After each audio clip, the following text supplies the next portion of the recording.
listening to Wavelength Radio from Cool Wave Pictures. Wavelength Radio presents Happy Hour with Cameron Cooper.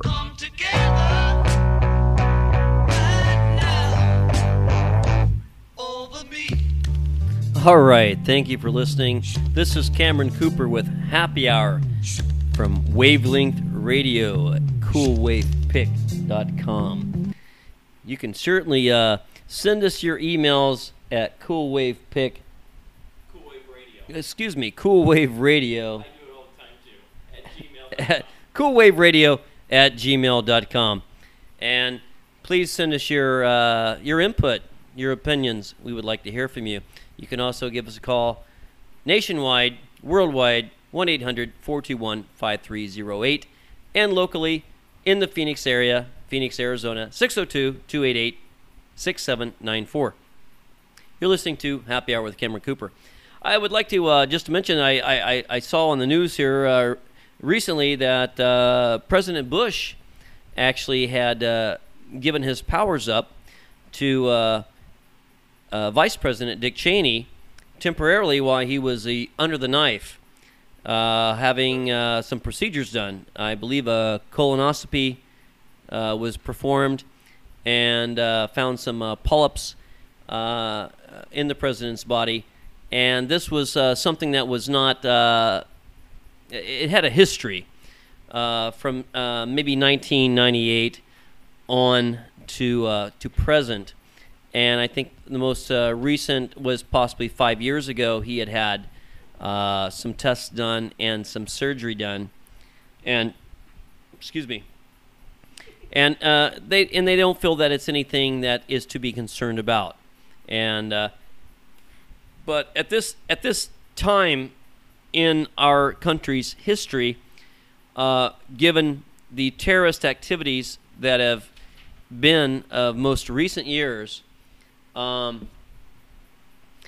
just thought it was very very much something that it caught the nation's attention when they see that the powers, because I actually had it on mute and I saw just the news segment on CNN that powers were Dick Cheney was going to take power of office the next day, the 21st, which was yesterday, Saturday, and then it caught my attention. I started tuning in and finding out, well, what's this all about?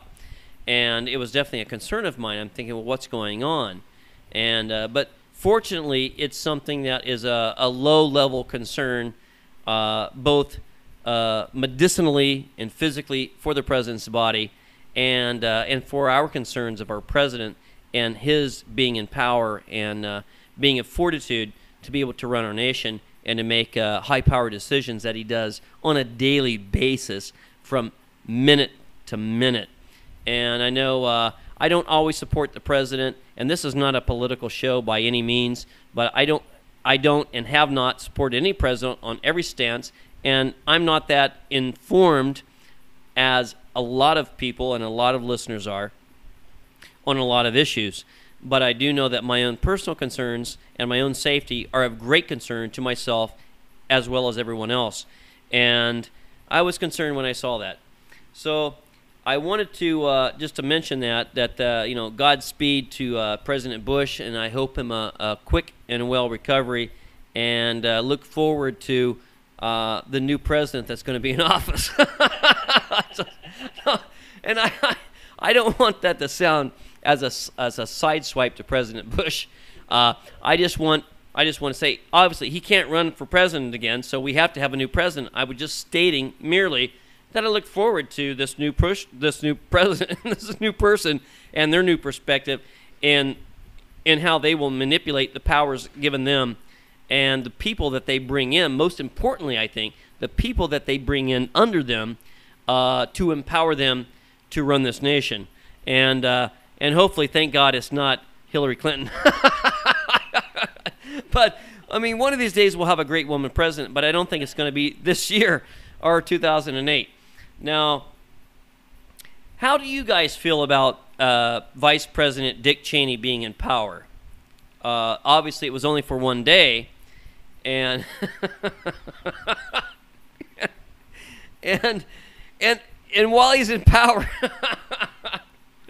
did he shoot anybody while he was in power?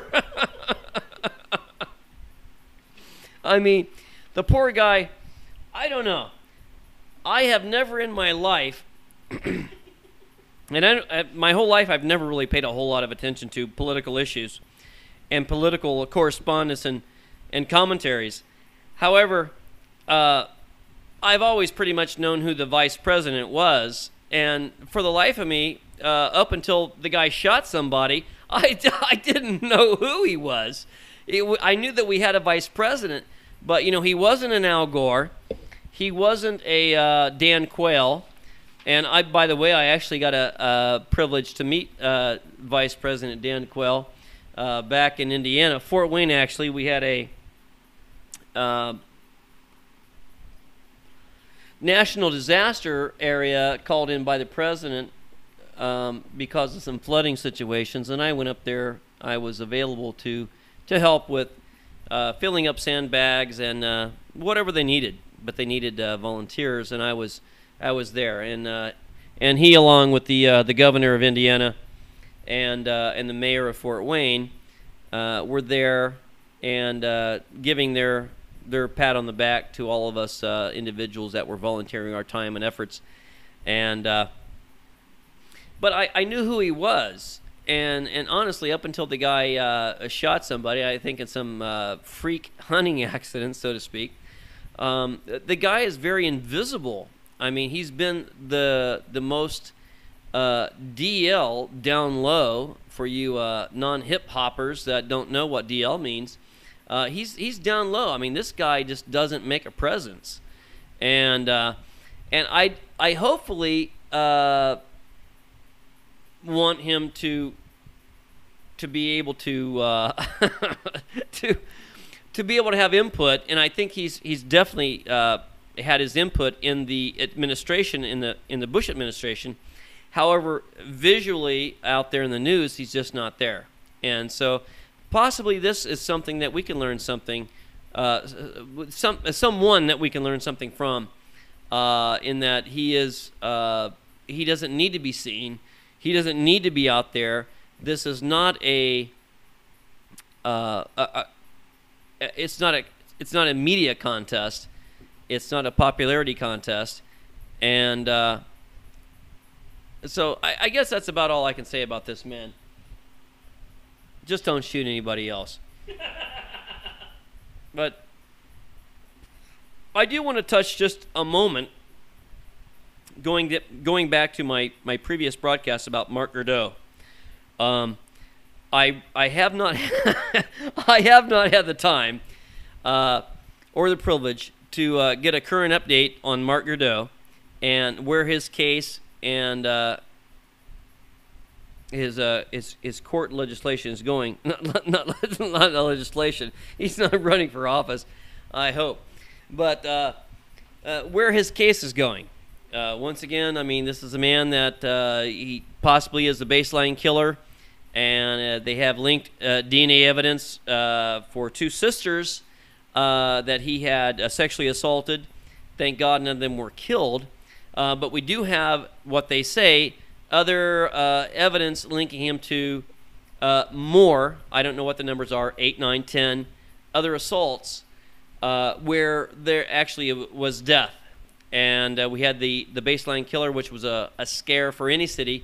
And here in the Phoenix area, it was certainly a concern of ours back in the winter months of November and December of 2006. So if you guys have any input or information or comments about the Mark Gardeau trial and guilty or innocent, what do you think? I mean, we're trying to get a non-prejudiced jury here in this county, Maricopa County, to do this trial, and hopefully we can, because this is where everything went down, and this trial should be tried here, and it should be with a trial jury from this vicinity. And I don't know. I've seen as much as you guys see on TV and the news, and definitely curious about this. There's something that I it's a gut feeling. There's something I don't like about it. And I don't know if it's the way it's been portrayed in the news or the information given or the looks on their faces. They actually seem rather innocent. I don't know. But give us a call if you like. Not tonight, but as soon as we get these lines open, I want your opinions. I want to keep this as a current topic and where this case is going. Did we catch, in fact, the baseline killer? And is it Marc Gardeau? Is he guilty or innocent? What are your thoughts? What are your opinions?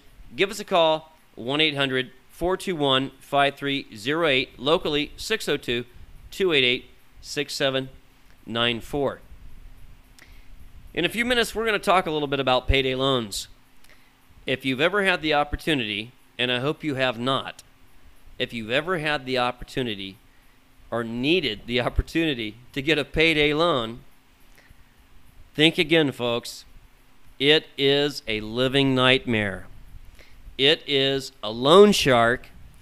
It is legalized loan sharking from the get-go, and it's a horrific experience. And if you fall short, and if you're going to pay them, it takes forever to pay them sometimes. It's so easy to get the money, and it's so hard to pay them. And their target audience that they go after are the people that don't have any money. So, I don't know. Why are they so popular with giving money to people that don't have money to pay them back? How do they work? Let's find out. We'll talk a little bit more about this on Happy Hour. This is Cameron Cooper. Please stay with us. We'll be back in a moment.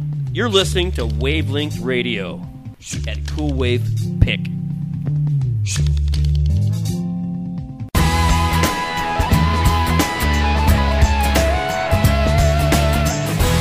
You're listening to Wavelength Radio from Cool Wave Pictures.